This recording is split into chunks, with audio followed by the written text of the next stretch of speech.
От 12 до 16 май 2010 година в град Мюнхен се проведе дългоочаквано за мнозина вярващи събитие.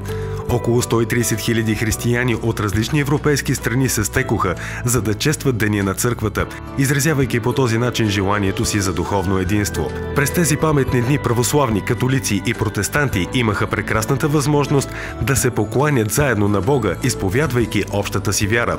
Проведените на открито общи богослужения бяха отслужени от високопоставени представители на трите исторически установени клона на християнската църква.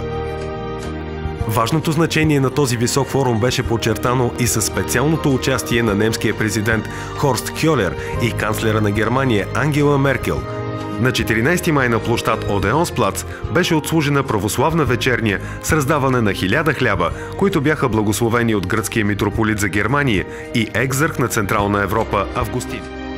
Това богослужение също пяха и известни православни хорове, като Византийския хор на Гръцката консерватория, представителните хорове на руската, сръбската и румънската православни църкви. Накрая всички присъстващи получиха благословението на митрополит Августин, който завърши словото си с думите: Бог да благослови нашите църкви и да ни дарува единство. На този икуменически форум в Мюнхен повечето православни църкви изпратиха свои архиереи за участие в богослужение и дискусии.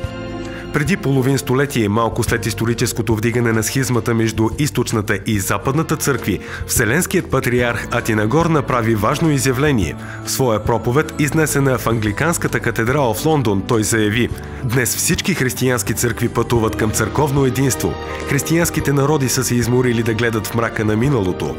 Безкрайните спорове, продължили цели 9 века, доведоха единствено до духовно охладняване на мнозина и до замъгляване на тяхното съзнание, че църквата е една. Защо не се върнем незабавно към общението в таинствата? Защото трябва да подготвим нашите народи за това, да ги подготвим богословски и психически.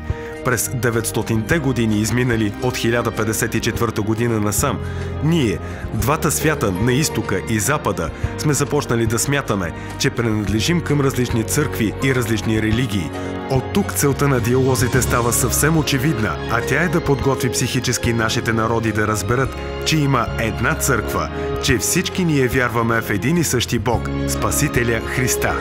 Случилото се в Мюнхен през май 2010 година изразява напредъка на междуцърковния диалог през изминалите десетилетия и дава надежда за едно по-добро бъдеще на християнските взаимоотношения, основани на изпълнението на Божията воля, а именно да бъдат всички едно. Йоан 17:21.